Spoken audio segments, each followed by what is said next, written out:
암 환자가 암으로 돌아가시는 분은 드물어요. 지금 병원에서 돌아가시는 분 다 그걸로 돌아가요. 발표를 안 해서 그래요. 조기 검진이 아주 중요하죠. 제일로 흔한 증세는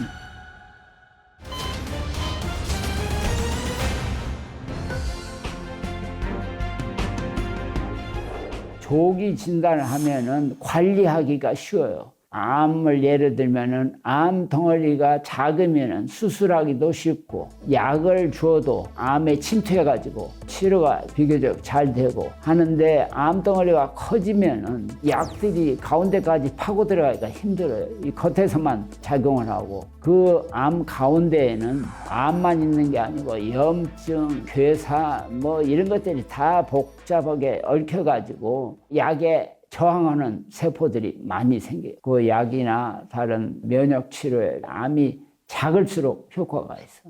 조기 검진이 아주 중요하죠. 이 1기는 되게 증상이 없어. 2기, 3기는 증세가 기력이 없어. 피로하고. 왜냐하면 임파선이 혈관하고 연결되는데 이런 것이 차단되니까 제대로 순환 지장이 있고, 그러니까 음식을 먹어도 흡수도 잘 안 되고 소화도 잘 안 되고 또 간에서 저장도 잘 안 돼. 그러니까 제일 흔한 증상이 그냥 피로해. 피로할 때는 벌써 40 넘은 사람은 항상 암을 생각해야 돼. 근데 이제 한국 사람들은 일도 많이 하고 또 정신적인 스트레스도 많고 하니까 몸이 피로하든지 체중이 빠지든지 하면은 그냥 자기가 일을 너무 많이 해서 잠을 못 자서 필요한 걸로 이렇게 생각하는 경우가 많습니다. 누구든지 자꾸 나쁜 것보다는 좋은 것으로 자꾸 스스로 판단하기 때문에 진단을 이렇게 늦게 받는 경우가 많습니다. 조기 진단을 하면은 수술을 권해요. 이 사진 기술이 좋아가지고 미리 그걸 다 계산해가지고 로봇 수술을 해요. 로봇 수술. 젓가락 같이 집어넣어가지고 하는 이제 수술이 로봇 서저리인데, 이 기계나 이런 것은 다 미국에서 처음 시작했지만 지금 미국 의사들이 한국에 와서 연수를 받고 있어요. 제가 봐도 미국 외과 의사보다 한국 의사들이 로봇 수술을 할 때 보면 3시간 걸릴 걸 1시간 만에 한국 사람. 그렇게 빨리 하니까 그래서 그런지 부작용이 훨씬 적고 치료 결과도 좋아. 이 수술은 말할 것도 없이 세계에서 한국 사람이 제일 손재주가 좋으니까. 아직도 미국에 가서 좀 치료받으면 어떠냐고 이렇게 물어보는 사람이 꽤 있어요. 절대 안 된다고 그러지. 할 이유가 하나도 없지. 이 나쁜 암이라는 것은 우선 진단을 늦게 하는 암.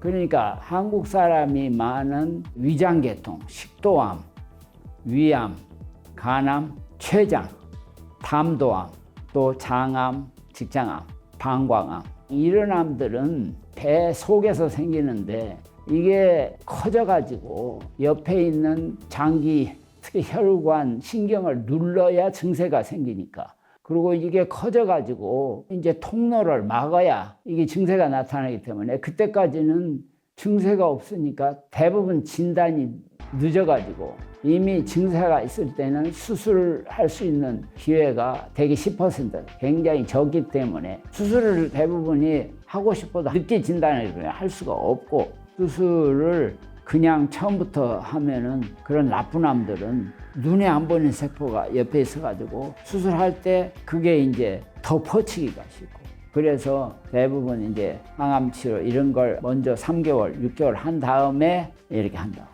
암 중에 종류가 여러 가지 있어요. 우리 장기 대개 25가지인데 거기 각 장기에 약 20가지 암들이 있어. 그리고 한 500가지 정도의 암이 있는 거야. 근데 옛날에는 조직검사해서 이게 선종이다 뭐다 이 정도로 끝났어. 지금은 그게 아니고 그 안에 유전자 검사를 철저히 해. 그래서 과연 이게 근본적으로 나쁜 암이냐 좋은 암이냐, 그 유전자의 변형으로 해서 이게 다 암이 진전도 하고 하니까, 나쁜 암은 처음부터 수술했다가는 더 나빠져. 수술은 큰 자극이야.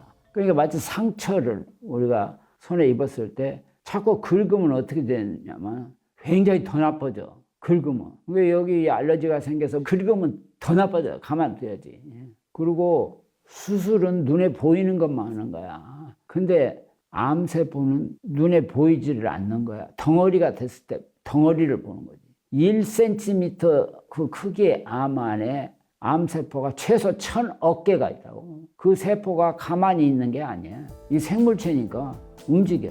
그래가지고 옆에 있는 임파선을 타고, 임파선은 혈관하고 연결돼 있어. 그래가지고 빙빙 돈다고, 우리 몸에. 그러나 집은 그 증식할 때는 집에서 증식을 해. 유방은 유방에서, 폐는 폐에서. 그게 다 자기 집이야. 그거 때려보시면은 다 낫을 줄 알았어, 옛날에는. 때려보시니까 금방 뼈, 간, 뇌 다 퍼져. 그래서 이제 그걸 알게 된 거야. 돌아다니는 세포가 이게 자기 집을 잊어버리니까 자기 제2의 집을 다른 데다 치는 거야.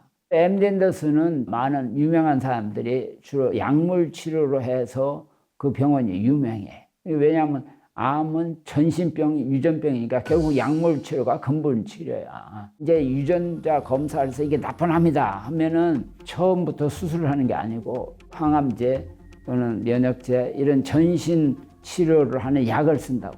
그래서 그 돌아다니는 세포가 약화되든지 죽게 한 다음에 그 남아있는 덩어리만 떼는 그게 요새 치료야. 좋은 암이라는 게 그 호르몬 계통암, 갑상선, 전립선, 유방 이게 다 호르몬 계통이에요. 또 자궁, 난소, 호르몬 계통암은 그렇게 악질암이 아니야. 대부분 순한 암이야. 그리고 천천히 자라. 모든 암 환자나 가족이 알아야 될 것이 부작용도 사람마다 너무 다르다는 걸 아셔야 돼. 어떤 사람은 심하고 어떤 사람은 약하고 어떤 사람은 전혀 부작용이 없어. 그럼 어떤 사람이 부작용이 없냐? 아무도 알 수가 없어. 해보지 않고는. 되게 1기가 초기인데 4기 하면 되게 뼈에 퍼져. 뼈에. 그게 이제 소위 말기야. 근데 그것이 아무 의미가 별로 없어 지금은. 그건 옛날 얘기야. 왜냐하면은 암은 눈에 안 보이는 세포가 빙빙 도는데 눈에 보이는 것만으로 해서 옛날에 1기, 2기, 3기, 4기를 나눈 거야. 항암 치료를 하는 것은 1기나 4기나 똑같아. 몸에 있는 세포를 눈에 안 보이는 세포까지 죽여. 그러니까 말기라고 진단받아서 실망할 게 하나도 없어. 치료는 똑같아. 초기나 말기나. 암 환자가 암으로 돌아가시는 분은 드물어. 대부분 다 염증, 폐염으로 돌아가신다고. 폐염. 왜냐하면은 되게 항암 치료를 하면은 위장이 싹 버려. 제일 우리 몸에서 연약한 그 부분이 위장 점막이야. 그 거기 있는 세포는 이 독한 약이 들어가면 다 망가져. 근데 그 점막 세포가 망가지면 이게 흡수를 제대로 못해요. 흡수. 또 이제 자주 열도 나고 하니까 항생제를 많이 써. 근데 암 환자가 아니고도 한국에 또 그 문제 중에 하나가 이 항생제를 남용해. 약 주고 병 만드는 거야. 감기는 바이러스야 대부분이. 이게 항생제 써봐야 아무 소용없어. 그런데 감기 들어서 병원이나 의사한테 가면은 한국에서는 내가 알기로 대부분이 항생제를 준다고. 그러면 그 항생제가 물론 그 균도 죽이지만은 중요한 것은 장에 100조 내지 200조 균이 있어. 우리 몸 안에 세포는 10조뿐이 안 돼. 그거의 10배, 20배의 균이 장에 있다고. 누구든지. 그게 반절은 좋은 균, 유산균. 이 나쁜 균은 뭐 여러 가지 있는데 이것들이 서로 견제하고 있어. 그런데 또 항생제를 쓰든지 또는 스트레스가 많으면 위에서 산이 많이 생겨. 이게 내려가가지고 산이 좋은 균을 다 죽여. 좋은 균. 그러면은 나쁜 균과의 그 밸런스가 깨지니까 나쁜 균이 장에 있어야 되는데 이게 빠져나와. 그래서 폐로가 나와. 그래서 폐염이 되는 거야. 근데 이게 빠져나올 때 변형을 해서 나와. 왜냐하면 환경이 달라. 장에서 사는 때하고 폐에서 살 때하고. 그래서 이것을 영어로는 슈퍼백테리아라고 그래. 그 슈퍼백테리아는 항생제가 없어. 왜냐? 제약회사에서 안 만들어내. 왜냐면 이게 나올 때 계속 변형을 하면서 나와. 그리고 계속 변형해. 이 폐에 있어도. 지금 병원에서 돌아가시는 분 암 아니라도 다 그걸로 돌아가셔. 발표를 안 해서 그래. 장을 관리해야 돼, 장을. 장이 나쁘면 좋은 생각을 할 수가 없어. 생각이 부정적이면 장이 작동을 안 해. 그러니까 장과 뇌는 아주 그냥 연결이 돼 있어. 신경으로. 뇌에서 가장 필요한 물질이 세로토닌이야. 이게 세포와 세포를 연결시키는데 제일 중요해. 그것이 장에서 만들어져. 그리고 더 중요한 것은 항암 치료를 하면은 이 뇌세포가 망가져. 그러니까 환자들이 대부분이 성격이 변해. 어린애처럼 되는 거야, 쉽게 얘기하면. 건강한 사람도 80이 되면 어린애처럼 돼, 뇌가. 그래서 80 되면은 기억력이 한 30% 떨어져, 20대. 기억력만 떨어지니까 청각 뭐 다 떨어져. 또 몸에서 나오는 모든 호르몬 이런 게 다 떨어져. 근육도 전부 다 약해져. 뇌는 생길 때 참 밑에서부터 위로 올라가. 20대가 돼야 이 전두엽이 발달돼. 그 전두엽만이 이성적인 판단을 해. 사람하고 다른 동물하고 다른 건 이 전두엽이 다른 거예요. 다른 건 다 똑같아.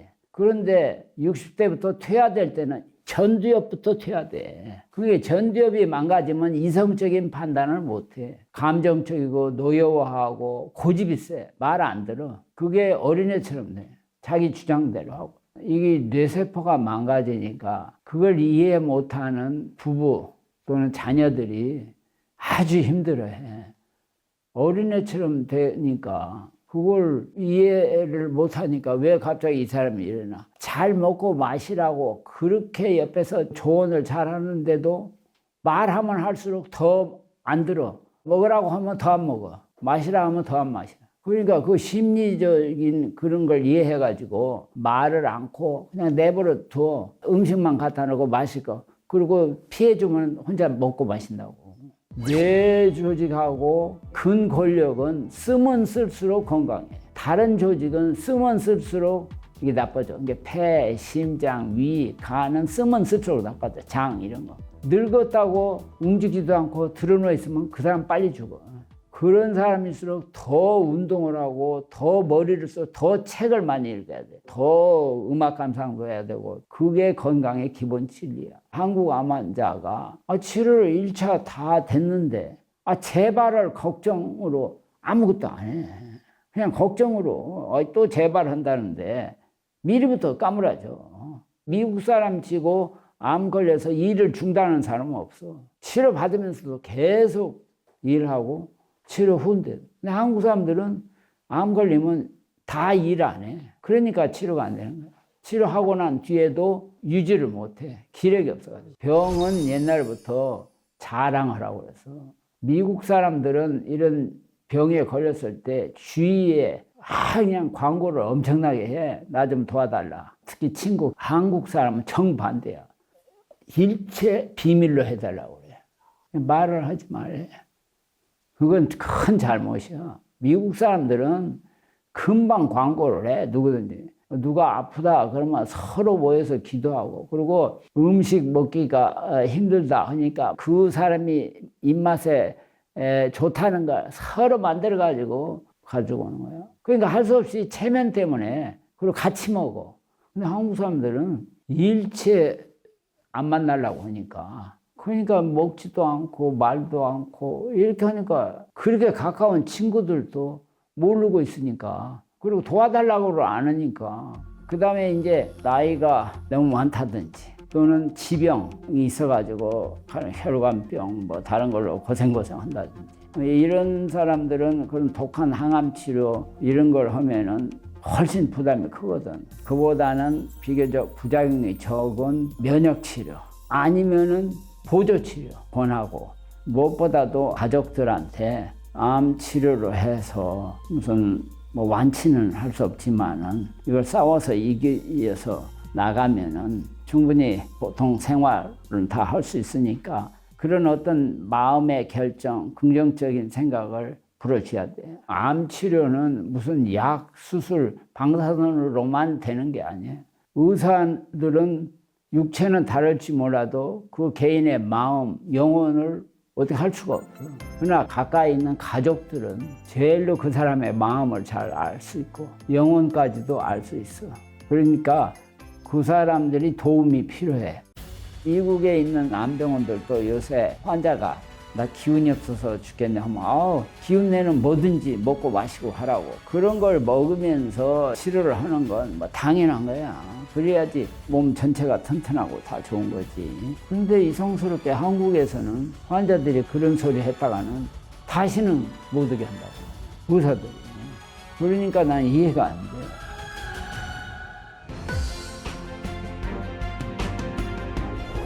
알고 있는 치료 이외에 보조 치료가 많이 필요해.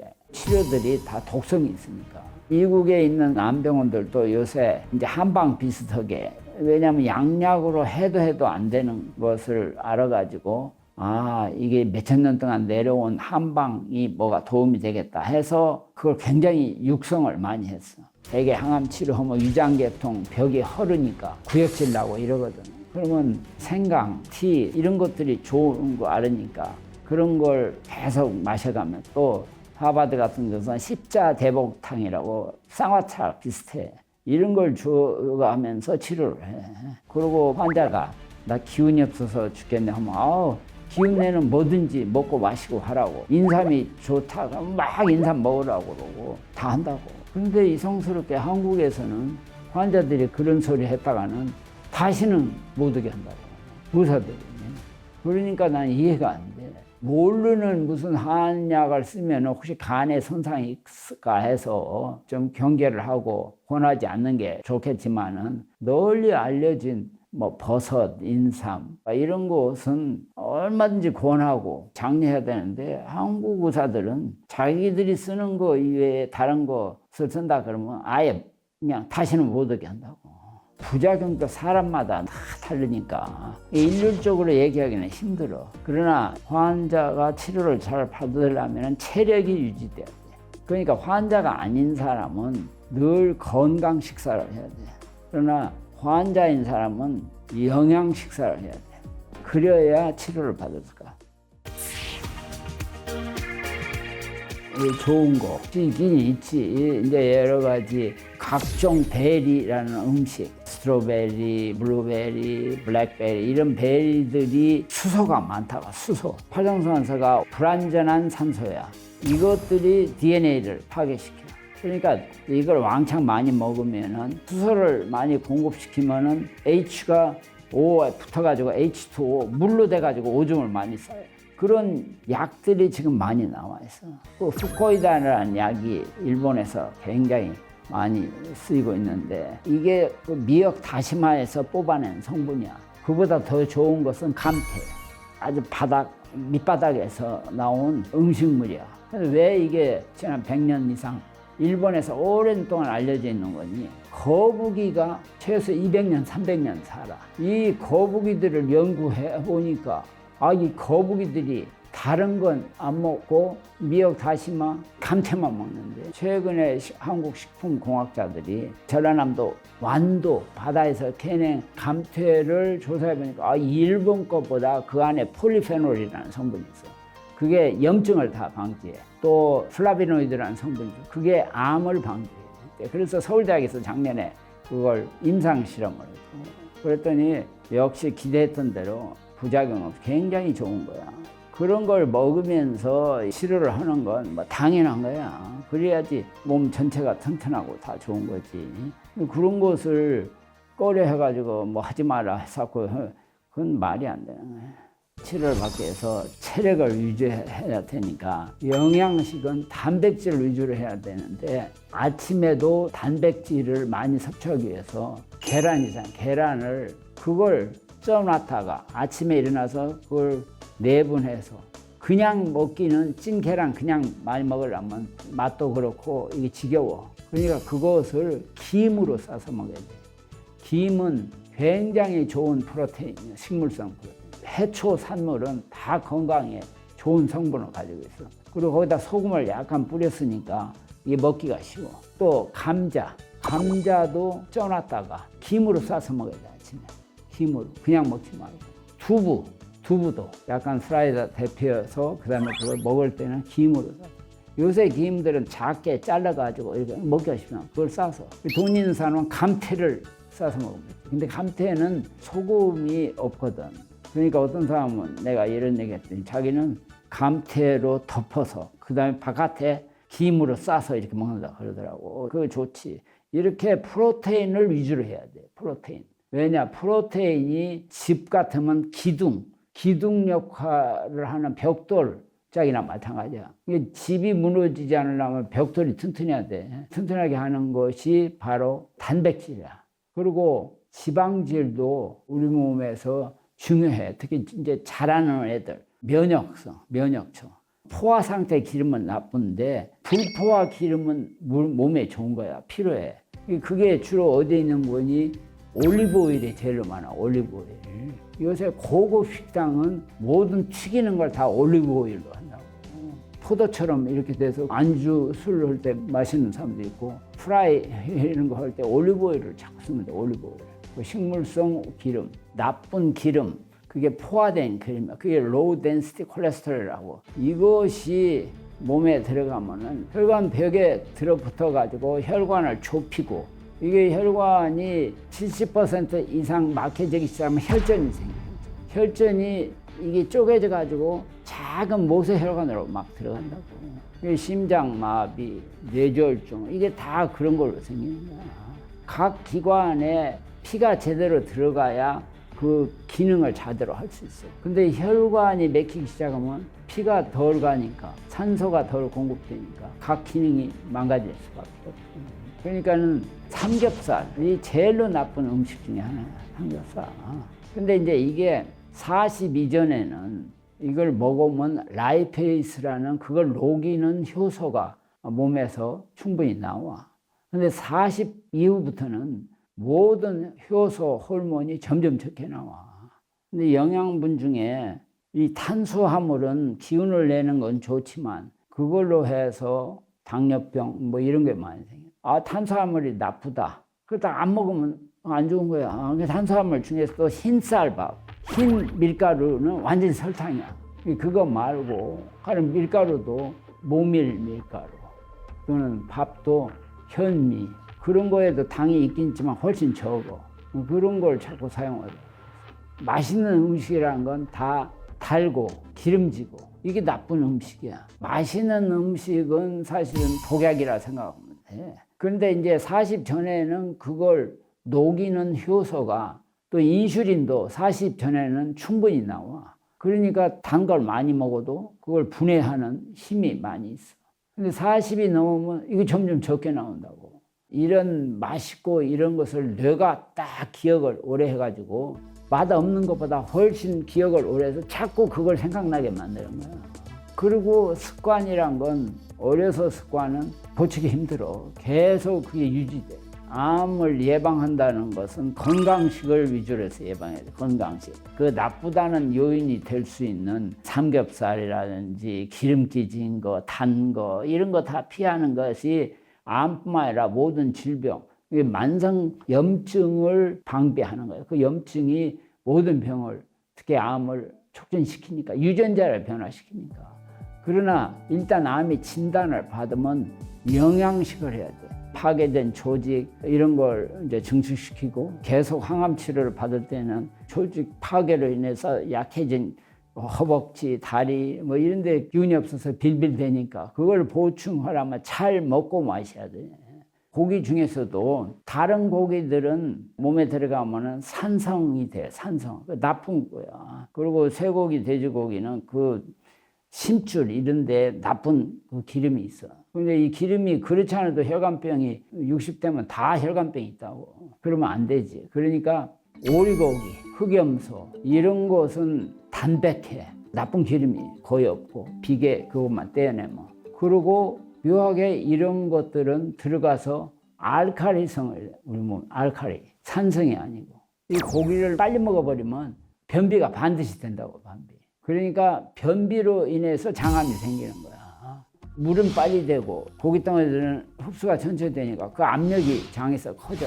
그러면 장벽이 이제 약해지니까 거기서 개실이 생겨. 그럼 거기에 변이 들어가서, 변이라는 건 다 찌꺼기야. 균 잔뜩 있거든. 그게 들어가서 염증을 일으켜. 그러면 용종이 생겨. 그 용종이 암이 되는 거야. 한국 사람들이 지금 고기를 많이 먹으니까 장암이 많을 수밖에 없어요. 근데 그 원인이 그 고기 때문에 생기는 게 아니고 변비 때문에 생겨, 변비. 변비를 막으려면 고기를 먹을 때 왕창 그 채소를 먹어야 돼. 섬유질, 각종 파이버, 영어 파이버가 들어있는 걸 먹어야 돼. 그리고 먹을 때 오래 씹어야 돼. 이 식비 쓰는 사람은 칼로 참 가루를 만들어야 돼. 이제 암 환자들은 한국에 와서 곰탕을 먹어보면 기름을 다 빼고 그 나주 곰탕 같은 데 가면은 기름이 하나도 없어. 그런 국물, 그게 이제 고기 국물이거든. 그걸 그냥 마시면 굉장히 몸에 좋다고. 곰탕 이런 거. 그것도 끓이는 사람은 이제 생선이 제일 좋지. 생선에는 단백질도 풍부하고 오메가3라는 것이 많아가지고 혈관병도 예방하고 생선을 위주로 한 식사. 그게 요새 이제 지중해 식사라는 게 있어요. 지중해 식사. 그 지중해 식사는 주로 채소, 생선, 넛 이런 걸로 해서 지중해 식사가 나온 거야. 채식가들이 건강하기는 건강해. 오래는 사는데 기운이 없는 거야. 힘이 없어. 그러니까 나는 개인적으로 그 채식가들을 그렇게 좋게 안 봐. 오래 살라고만 하지 이 삶에 기쁨이 없네. 먹는 기쁨이 중요한 건데 삶에서. 근데 먹을 때 여러 가지 골고루 먹는 기쁨하고 채소 하나만 먹는 거하고 다르다고. 그러니까 오래 살라고만 애를 쓰는 사람은 채소를만 먹어도 좋지만 내가 볼 때는 그건 건강으로 보면은 안 좋은 거야. 골고루 해야지. 우리 몸은 이 균등한 식사, 골고루 그 적당히 들어가는 걸 원하지 좋다고 어느 한 것만 왕창 먹으면 그걸로 그냥 다른 거하고 조화가 안 돼가지고 오히려 더 나빠져. 무엇보다도 우리 장이 튼튼해야 되니까 제일로 좋은 음식은 된장, 청국장, 보리밥에 상추쌈. 그게 우리가 어려서 시골에서 먹던 거야. 지금 82인데 내 주위를 보면은 시골에서 다 나하고 같이 지냈던 친구들, 특히나 6.25 때 고생하던 친구를 건강 안 한 사람이 없어. 다 건강해. 지금 80이 넘고. 그런데 내가 서울 와서 만난 대학 친구들, 서울 와서 만난 친구들은 건강한 사람이 드물어. 왜 그러나 보니까 우선 걷는, 우리는 시골서 국민학 전화할 때 10리씩 걸어 다녔어. 여기는 뭐 전철 타고 버스 타고 그러니까 걷는 것이 우선 약해. 지금 나는 늦마에 골프를 치는데 18호를 계속 걸어도 끄떡 없어. 카트를 안 타 나는. 친구 중에 걷는 사람 하나도 없어. 걸을 수가 없어. 그런 것이 이제 다른 거야. 그리고 이제 그 보리밥, 상추쌈이 된장에 먹거든. 그게 굉장히 장을 튼튼. 한 번도 나는 평생에 설사, 변비 해본 적이 없어. 평생에. 인도를 내가 여러 번 갔는데, 인도는 그냥 최고급 호텔에 가서 머무는데도 거기서 먹고 나면 배탈 안 나는 사람이 없어, 설사. 미국 사람들하고 같이 갔는데, 근데 어떻게 돼서 나는 한 번도 배탈 난 적이 없어. 근데 나는 항상 지금도 그 된장, 청국장을 좋아해. 누가 식사하자 그러면 뭐 먹을래? 된장찌개. 그러면 그냥 나를 대접하겠다는 사람들이 그 무슨 농담하냐고 말이야. 그런다고. 그리고 막 고깃집에 가서 고기만 먹이려고 그래. 그럼 내가 말하지. 뭐하러 나쁜 음식을 돈 들여가면서 먹냐. 청국장, 된장, 보리밥, 상추쌈 최고의 음식이야. 가장 건강해. 그렇지 유산균을 증폭시키지. 보리밥, 청국장이 제일 좋은 유산균. 그게 다 발효된 음식입니다. 내가 늘 강조하는 것이 초인간적인 호르몬이 다이돌핀이라고 엔돌핀의 4000배 우리가 상상을 할 수 없는 그런 기적적인 일이 벌어날 수 있어요. 생활 습관에서 제일 문제가 되는 것이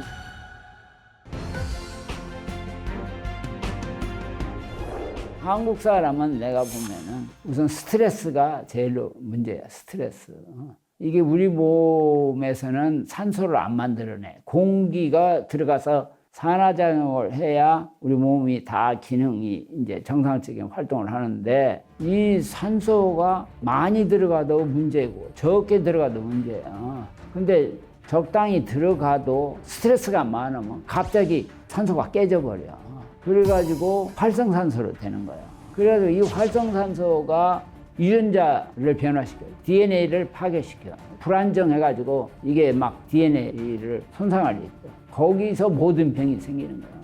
미국 안에서도 캘리포니아 사는 사람들이 다른 지역 사람보다 약 5, 6년 더 오래 살고 더 건강해. 그걸 조사해 보니까 캘리포니아는 비치가 많거든.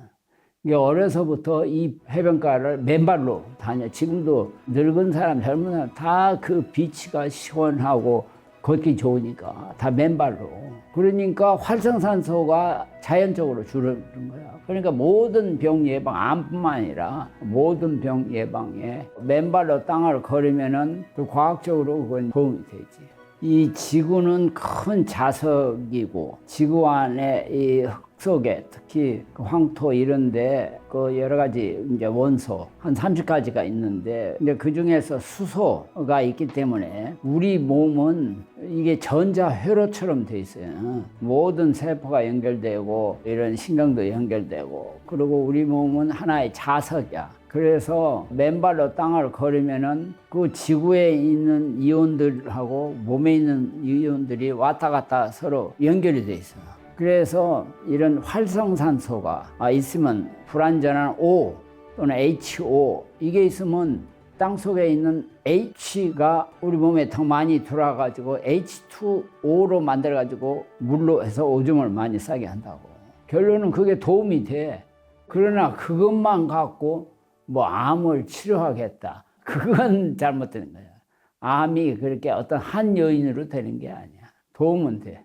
바이타민 C가 항산화 작용을 해. 그 활성산소를 억제하는데도 바이타민 C가 필요해. 이 바이타민 C가 좋다는 것은 라이너스 폴링이라고 한 60년 전에 노벨상을 2번이나 받았던 화학자가 당시에 바이타민 C로 만병통치한다 이렇게 했어요. 그런데 그 뒤로 많은 사람들이 연구도 하고 해서 좋다는 걸 알지만 이걸로 지금까지 치료를 하는 것은 거의 없어요. 그만큼 이게 보조 역할을 하지 중추적인 그런 책임 있는 그런 것은 할 수가 없어요. 그건 보조 치료예요. 왜냐하면 적당한 양이 필요하기 때문에. 비타민C가 모자란 사람한테 도움이 되는 건 틀림없어. 그러나 건강한 사람, 건강 식사를 하는 사람은 그런 거 소용없어. 그러나 이제 좀 몸이 허약하다든지 다른 병으로 좀 고생하는 사람들 이런 분들은 1000mg이 보통 우리가 하루에 필요한 거야. 알약으로 하나 돼 있어요. 그거에 대부분 우리 필요한 양이 다 들어있어요. 그러니까 이제 암 환자 중에 수술을 했다든지 조직이 망가져가지고 재생하기 위해서는 아주 필요한 바이타민이에요. 그러니까 그런 사람들은 한 알, 두 알을 따로 먹어도 건강에 도움이 돼. 근데 요새 이제 메가도스라는 것이 그게 위험한 거예요. 필요 이상으로 쓰면 그게 해가 된다고. 수용체 바이타민이니까 오줌으로 나가긴 하지만은 바이타민 C를 과잉되게 들어가면은 바이타민 C는 산성이야. 근데 우리 몸은 알칼리성으로 돼야 건강하게 돼 있어. 산성이 많아지면은 가령 위에서 산이 많으면 위장병이 다 생겨, 위장병. 그 위벽 자체를 헐고 그 산이 또 장으로 내려가가지고 좋은 균을 죽인다고. 이게 바이타민 C도 많이 과량이 들어가면 위장병이 생겨. 그럼 어떻게 하냐? 피 검사를 해야 돼. 그게 이 사람이 필요한지. 과량으로 메가도스로 해서 먹는다든지 주사를 맞는 것은 전문가하고 상의하고 피 검사를 해서 그게 적당한 양이 몸에 들어가도록 이렇게 해야 돼. 그거 좋은 거 뻔히 알지만은 그게 많이 들어와서 너무 많으면 오히려 좋은 게 아니에요. 그게 다른 거하고 밸런스를 깨버리니까. 가령 면역세포가 우리 몸에 좋죠. 면역세포. 근데 이게 많으면은 그 세포가 오히려 그 몸을 더 해쳐. 그걸 자가면역증이라고 그래. 이 갑상선, 암 이런 거 이게 다 자가면역증의 일종인데 여성들이 이 면역세포의 반응이 훨씬 더 민감해. 그러다 보니까 여성들이 그 면역세포가 일반적 남성보다 더 많아. 그런데 면역이 좋다 해서 면역을 증가시키는 무슨 이제 약이나 또 주사 이런 걸 맞아놓으면은 이게 위험한 거야. 너무 많아서 오히려 자기 몸을 해친다니까. 과잉된 면역세포가 이게 이제 문제를 더 일으켜요. 이걸 명심하실 때. 덧붙여서 이렇게 알고 있는 치료 이외에 보조 치료가 많이 필요해요. 가령 온열 치료. 이 몸이 42도로 우리 몸에 되면은 암세포가 죽기도 하고 자라지를 못해. 그런 게 널리 알려져 있어. 이게 새로운 게 아니고 뭐 내가 60년 전에 열치를 했다고 하다가 중단했는데 최근에 한국 회사에서 그 기계를 만들어내요. 이게 전부 다 이제 전기 전자가 발전하니까 파장으로 해가지고 열을 내는데 딱 42도를 어느 기관에 쪼여가지고 정확히 42도를 유지하게. 가령 지금 항암 치료할 때도 같이 쓰면은 그게 열이거든. 열이 이렇게 높여놓으면은 우선 혈류가 피가 더 잘 간다는 건 산화작용 산소예요. 산소가 적고 하면은 약이 잘 안 들어. 그리고 방사선을 쬐어도 잘 안 죽어. 암세포가. 이 산소를 충분히 공급해야지. 그러고도 열로 인해서 그 암 세포 자체가 증식을 못해. 그런 거 좋지. 근데 이제 그건 다 보조 치료예요. 보조. 한방의사들이 그런 걸 가지고 마치 근본 치료하는 것처럼 이렇게 얘기하는 건 잘못된 거야. 처음부터 이건 보조 치료. 그게 보조 치료도 어떤 사람한테는 도움이 되고 어떤 사람은 전혀 도움 안 되고 아주 그 양상이 달라. 암의 이제 원인을 이렇게 조사해 보면은 한 15%는 결국 나쁜 유전자를 부모에게서 물려받은, 나머지 한 85% 내지 80%는 환경 요소, 생활 습관 이런 것이 이제 복합적으로 연결돼 있다. 이걸 알게 돼. 암 예방, 모든 병의 예방을 할 때 첫째 자기 조상 중에 특히 부모가 어떤 병, 어떤 암에 걸리고 있는가 이걸 알아가지고 그 병에 집중적으로 공부를 하고 정기검진할 때 그거에 대해서 집중적으로 물어보고 그게 어떻게 변동되는가를 주로 해야 하는 것이 제일 중요합니다. 그리고 이제 환경은 미세먼지가 이 폐암을 일으켜요. 이게 이 만성염증이 모든 병을 촉진해. 만성염증으로 유전자를 자꾸 변화시켜. 그러니까 내가 공장 옆에 살고 있어.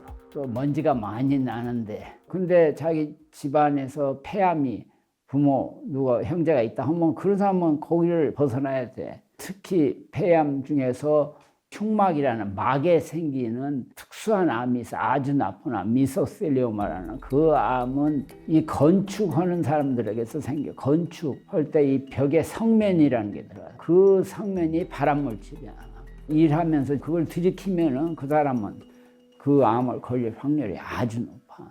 또 이제 옛날에 이제 결핵은 우리 때는 안 걸린 사람이 없어. 왜냐면 버스를 타면 그냥 그 숨 쉬는 사람 중에 뭐 결핵 환자가 너무 많아요. 그게 다 그냥 그 버스 안에 다 날아다니니까 그걸 안 들어 마실 수가 없는 거야. 그러니까는 결핵이 있던 사람이 폐암이 생겨. 근데 이제 결핵은 요새 다시 또 생겨. 그게 변형이 돼가지고 또 나왔어, 결핵균이. 염증 이런 것이 대부분 우리가 숨을 쉬는 하는 공기 중에 얼마든지 들락날락 한다고. 근데 평소에 건강한 사람은 이게 들어갔다가 바로 나와. 그리고 우리 몸이 알카라인 체질로 되어 있으면 이게 조직을 침투하기가 힘들게 돼 있어. 그리고 최근에 연구는 김치를 많이 먹으면 김치가 이 몸에서 알카라성을 만들어. 그래서 코로나 바이러스도 김치를 많이 먹는 사람이 제일로 안 걸렸다는 보고가 있어. 생활 습관에서 제일로 문제가 되는 것이 담배. 지금 한국의 여자 폐암 환자가 굉장히 많아. 젊은 여자들. 담배 한 번도 안 폈는데 왜 내가 폐암에 걸리냐 이렇게 얘기한다고. 남편이 핍니까? 아니면 주위에서 친구가 핍니까? 그러면 대부분 예 그래. 그러니까 옆에서 피는 사람 같이 들어 마셔도 똑같이 니코틴이 일단 몸에 들어가면 유전자를 변화시켜. 그러니까 담배 피는 사람은 남을 죽인다니까. 자기가 죽는 건 말할 것도 없고 남을 죽이는 행위를 하는 거야. 이게 담배가 그저 폐염증, 폐암만 생기는 줄 알아. 그건 아주 모르서 얘기하는 거야. 모든 심장병, 혈압, 모든 병을 담배가 다 일으켜. 담배를 이렇게 들이키면은 혓바닥, 그다음 목, 이 목청, 여기 식도 이런 곳에 그 니코틴이 제일 많이 들어붙거든. 거기서 암이 생겨. 물론 폐에서도 생기고 남자 전립선암도 담배 피는 사람이 많이 해요. 술은 건배용으로 한 잔 정도면은 오히려 혈액순환 이런 게 굉장히 좋아. 그러나 한 잔 이상은 안 돼. 그러나 담배는 한 개도 나빠. 뭐 조금만 피면 안 되냐. 또 무슨 전자담배를 피면 안 되냐. 이건 전부 다 핑계야.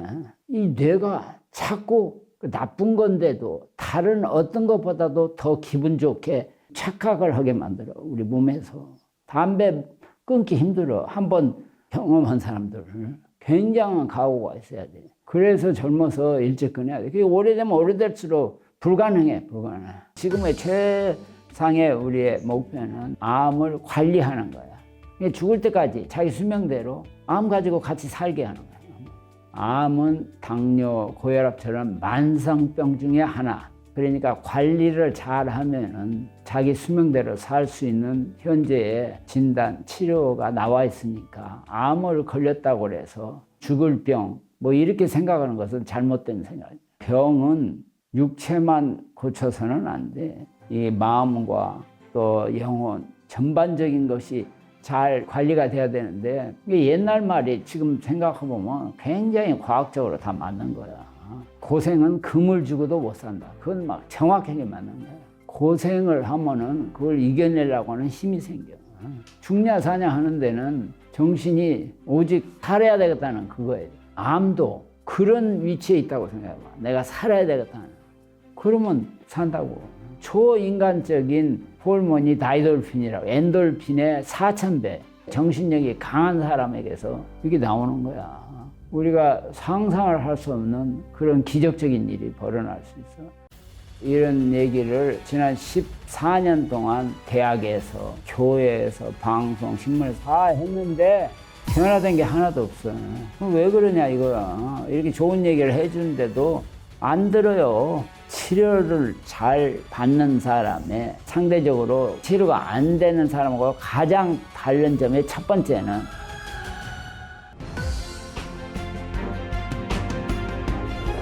엠덴더슨이라는 병원은 세계에서 암으로 제일로 유명한 병원입니다. 왜 유명하냐 하면은 우선 규모가 세계에서 제일로 큰 암병원입니다. 엠덴더슨 안에만 암을 전문한 의사가 지금 한 1,500명, 암을 연구하는 사람도 한 1,000명, 간호사 뭐 여러 가지 다 합쳐서 10,000명이 있습니다. 거의 10,000명. 거기는 전 세계에서 환자가 오니까 거기는 하루에 3,000명 정도 새 환자를 보고 한국 사람이 치료가 제일로 안 돼. 각 과별로 큰 대기실이 잔뜩 있어. 그 내가 이렇게 지나가다 보면은 침대나 땅바닥에 드러누워 있어 사람이 우리가 탁 봐도 얼굴에 핏기가 하나도 없고 다 죽어가는 사람이 드러누워 보면 한국서 온 사람들이야.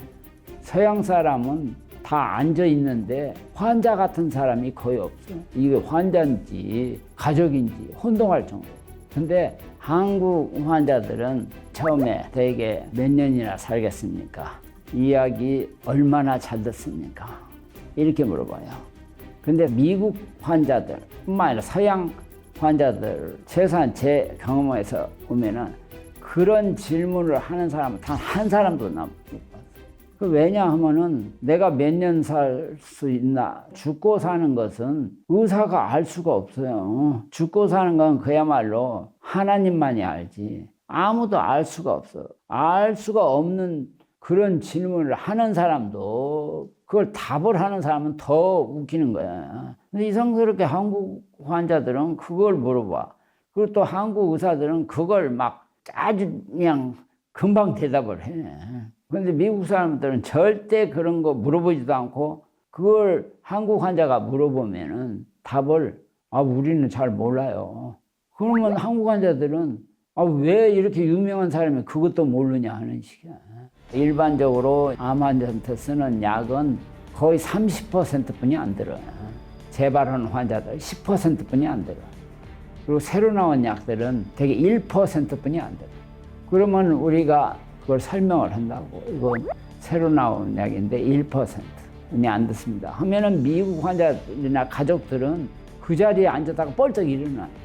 그건 박수를 치면서 나는 살았다. 근데 한국 환자들은 똑같은 얘기를 하는데 고개를 팍 쓰고 막 그 책상을 치고 괜히 왔네. 돈만 없애겠네. 이거 하나만 하네. 이렇게 나온다고. 정말로 제가 32년 있는 동안에 보면은 미국 사람들은 암을 그냥 우리가 흔히 당뇨병 알았다고 우는 사람 봤어요? 없지. 고혈압 있다고 우는 사람 없어요. 근데 한국 사람은 암 걸렸다 그러면 대성통곡을 해. 그리고 특히나 암 치료가 안 된다 하면 남이 옆에 있든 없든 땅을 치고 울어. 어떤 사람은 분통 터져 죽어. 억울해서 자기만 걸린 것처럼. 특히 가진 것이 많은 부자들, 재벌들은 착각을 해. 돈만 있으면 뭐든지 할 수 있다고 믿었는데 고칠 수 없다니까. 이게 어떻게 된 거냐. 이런 식이야. 너무나 많은 걸 써보지도 않고 놓고 가야 되니까 억울해 죽죠. 이게 미국 사람들은 우는 사람 한 사람도 못 봤어. 자기 하나뿐이 없는 아들, 딸이 암에 걸렸다 해도 울거나 뭐 슬퍼하는 표정을 짓는 사람 내가 하나도 못 봤어. 너무 신기해서 제가 왜 울지를 않습니까? 거꾸로 물어봐요. 왜 울어야 되냐? 그냥 치료하면 좀 좋아지고 치료 안 하면 나빠질 텐데 치료를 잘 받는 사람의 기본적인 태도, 상대적으로 그렇지 못한 치료가 안 되는 사람하고 가장 다른 점의 첫 번째는 생각의 차이. 생각. 그 생각이 긍정적이냐 부정적이냐. 치료가 잘 받는 사람은 처음부터 긍정적인 생각을 해. 근데 치료가 안 되는 사람은 처음부터 부정적으로. 똑같은 병이나 약이나 이렇게 가지고 그게 가장 큰 차이예요. 항암 치료를 해도 고생하다가 죽을 바에 뭐하러 항암 치료를 하냐. 그런데 해보지 않고는 그 부작용을 아무도 얘기할 수가 없어요. 부작용이 사람마다 다르기 때문에 어떤 사람은 부작용이 전혀 없다니까. 어떤 사람은 엄청난 부작용이 있고 어떤 사람은 머리가 다 빠지는데 어떤 사람은 하나도 안 빠져. 해보지 않고는 그걸 알 길이 없어. 근데 미리 까무라져 가지고 나 못 오겠다. 이것은 바보 같은 생각이지. 근데 그걸 싸워서 이겨보겠다. 이렇게 한 사람은 결국 그게 잘 돼. 근데 처음부터 그거 뭐 1년뿐이 못 산다는데 해서 뭐냐. 그런 사람 하면 역시 안 돼, 치료가. 반응이 안 좋아. 우리 생각이 우리 몸을 컨트롤하기 때문에 그렇게 된다니까. 생각을 우선 긍정적으로 하고 전문가 의견을 들어야 돼요. 가령 이제 90살 먹은 사람이 그런 췌장암에 걸렸다. 1년 고생 치료한 다음에 돌아가셨다 하면 그건 사실 치료 않는 게 낫거든. 90살 먹은 사람은 어쨌든 다른 걸로 죽을 가능성이 많거든. 그러나 그냥 35세 된 사람이 아이고 1년 고생하다 죽을 바에는 치료 않는 게 낫다. 그건 아주 바보 같은데. 살 수도 있어 오래. 그러니까 그건 일률적으로 얘기할 수 없고 또 다른 지병이 있냐 없냐. 근데 이런 여러 요소가 종합되거든. 이 전문가가 해도 맞을까 말까 하는데 환자 가족이 멋대로 그렇게 정하는 것은 아주 잘못된 거예요. 우리가 할 수 있는 최선을 하면은 그 관리를 할 수 있고 또 1, 2년 사는 바에는 죽는 게 낫지 않냐. 이렇게 얘기하는 사람들이 이제 많이 있는데 우리가 생각하면은 많은 연구가들이 그런 걸 조사해서 보니까 단 3개월을 연장시켜서 살아도 그게 가치 있다 그래요.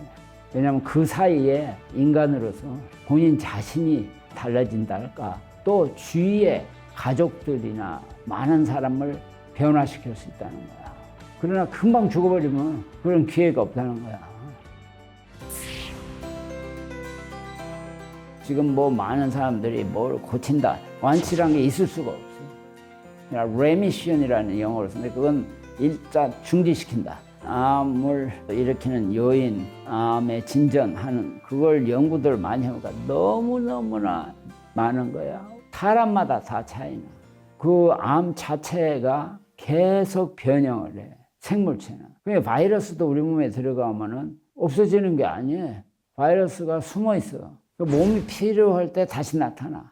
바이러스는 일반적으로 약도 없지만 이게 변형을 해가지고 지금 코로나 같은 거 계속 변형한다고. 그러니까는 제약회사도 만들 수가 없는 거예요. 이게 계속 변형해서 듣지를 않으니까. 당뇨, 고혈압처럼 생각하면 돼. 우리가 근본 치료는 못해. 그러나 인슐린을 발견한 지가 100년 됐어. 인슐린이 부족해서 당뇨가 생기거든. 근데 인슐린이 부족하지 않아도 당뇨가 생겨. 간에서 작동을 안 타든지 작동을 해도 그게 조직에 가서 잘 사용이 돼야 되거든. 근데 이런 여러 가지 다 연구를 해서 약이 다 나와요. 그러니까 이걸 지금 종합적으로 여러 가지 써서 치료가 잘 되는 사람도 있는데 안 되는 사람도 있어요. 다 해도. 근데 어떤 사람은 그냥 인슐린 주사 하나만 가지고도 조절이 돼. 어떤 사람은 다 써도 안 되는데. 그 사람마다 너무 달라. 암도 마찬가지야. 어떤 사람은 아무리 우리가 약을 써 벨지타 해도 안 돼. 어떤 사람은 한 치료로 그냥 한 10년, 20년, 30년. 그래서 무엇보다도 암을 잘 이해하는 전문 의사를 만나서 그 전문 의사가 하자는 대로 따르는 게 제일로 중요하고, 그 다음에 암은 전신병, 유전병이니까 수술이나 방사선은 국소 치료로 일시 치료고, 또 다른 여러 보조 치료를 융합해서 하는 것이 가장 올바른 치료인데, 환자가 할 것은 치료를 잘 할 수 있도록 체력을 유지해야 돼서 잘 먹고, 잘 먹는 것은 영양식을 골고루, 그 다음에 잘 마시고, 지금 프로테인이 농축된 여러 가지 물, 뉴케어라고 해서 깨소금을 집어넣어 가지고 프로테인을 아주 맛있게 잘 만들어 놔 있는데도 그걸 하루에 7개 내지 8개를 마시면 되는데, 한국 환자는 2개 이상을 마시는 사람을 내가 본 적이 없어요. 미국 사람 마셔라면 그 자리에서 10개를 마셔야 돼요. 나도 실험을 해봤는데 나도 그 자리에서 10개를 마실 수 있겠더라고. 그런데도 한국 환자는 2개 이상을 못 마셔. 왜 못 마시냐? 이 정신적인 근심, 걱정. 이게 있으면 딱 내려가지가 않게 돼 있어요. 또 이제 잠을 못 자는 사람은 치료가 안 돼. 잠을 못 자는 것은 여러 가지 원인이 많아. 근데 한국 사람들은 대부분 보면 쓸데없는 근심, 걱정. 한국 여자들이 제일로 그게 심해. 뭐 자기도 지금 죽어가는 판국에 자기 죽은 뒤에 남편이 어떤 여자하고 살까 그걸 미리 걱정해. 재벌들은 내가 죽으면 우리나라가 망할 텐데, 내가 죽으면 수십만의 사람들이 굶어 죽을 텐데, 이런 생각을 해. 그리고 이미 연구가들이 근심 걱정의 96%는 다 쓸데없는 거라서 4%만이 가치가 있는 근심 걱정이다. 그 근심 걱정을 하면은 잠을 못 자게 돼 있어. 그리고 근심 걱정을 하면은 위장이 작동을 안 해. 이게 아무리 좋은 거 먹어도 근심 걱정을 하면은 장에서 흡수를 안 해. 세계적으로 이름난 투자가 90살 워렌 버핏이 생일을 맞으면서 인터뷰를 했어요. 그러니까 당신은 어떻게 건강하냐? 나는 어린애처럼 먹고 마신다. 그래서 어린애처럼. 그거 무슨 소리냐? 어린애들이 좋아하는 게 뭐냐? 초콜릿, 코카콜라, 햄버거, 나쁘다는 음식.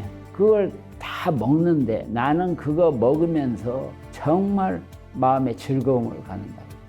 그 대신 많이는 안 먹어. 조금 먹으면서도 자기는 막 희열을 느낀다고 그래서. 그게 중요한 것이, 그러면은 몸에서 흡수할 때 이런 때 좋은 것만 흡수한다고. 나쁜 걸 먹어도. 그러나 반대로 근심 걱정하는 사람 아무리 좋은 걸 먹어도 흡수를 안 해버려요. 그러니까 소용없는 거지. 그걸 알으셔야 돼. 나쁜 거라도 기쁜, 즐거운, 감사하는 마음으로 먹으면 그게 나쁜 게 아니야. 그 다음에 이 운동을 해야 우리 몸은 나쁜 물질하고 좋은 물질이 깨진 밸런스를 다시 돌이킬 수가 있어. 운동이, 그래서 운동이 필요해. 그리고 운동을 해야 뇌 측두엽의 변형계에서 새로운 기억을 저장하는데, 거기에 히포캄퍼스라는 해모 기관이 있는데, 이 세포가 운동을 해야만이 증식을 해요. 그리고 이제 잠을 잘 수 있도록 저녁 식사한 다음에 그 걷기 운동을 하고, 약간 뛰면 더 좋고, 이렇게 땀을 약간 낸 다음에 따뜻한 물로 목욕을 딱 하면은 몸이 피로하게 돼 있어요. 그러면 잠을 짧게 4시간 내지 6시간을 깊이 자면 되는 거예요. 많이 잘 필요가 없어요. 많이 자도 문제가 되니까. 잠을 잘 자야 치료를 잘 받을 수 있고, 또 치매는 특히 잠을 못 자는 게 주 원인이 될 수 있어요. 우리 몸은 육체뿐만 아니라 정신, 영혼 이런 것이 다 조화돼서 조정이 돼야 되기 때문에 의사는 육체만 다루는 걸 꼭 기억해야 돼요. 그러나 이 정신적인 영혼적인 것은 본인을 잘 이해하는 가족들, 친구들 그런 사람들하고 처음부터 도움이 필요하다고 알리기도 하고 그런 사람들하고 자꾸 만나서 얘기도 하고 식사도 하고 이렇게 해야만이 치료를 가장 적절하게 잘 할 수 있고 그리고 죽고 사는 문제는 절대로 의사에게 달리지 않고 본인에게도 달려요. 암을 대수롭게 여기지 않는 사람은 암을 이기는 사람 중에 하나야.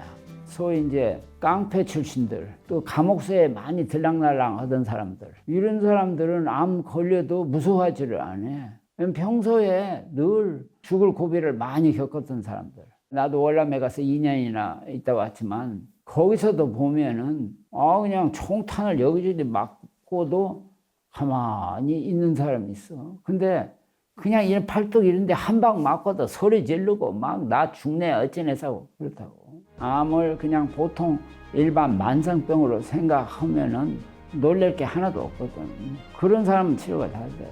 지금 그래도 많은 좋은 약, 좋은 방법이 나와 있으니까 우선 생각을 긍정적으로 내가 병을 이겨보겠다. 그러려면은 되게 어떤 목적이 있어야 돼. 목적. 왜 내가 살아야 되는가 하는 목적하고 똑같아.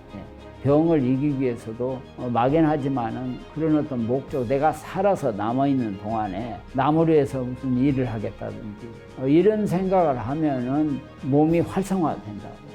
그러니까 반드시 그런 생각을 일부라도 해서 병을 이길 수 있도록 하시면 되겠습니다.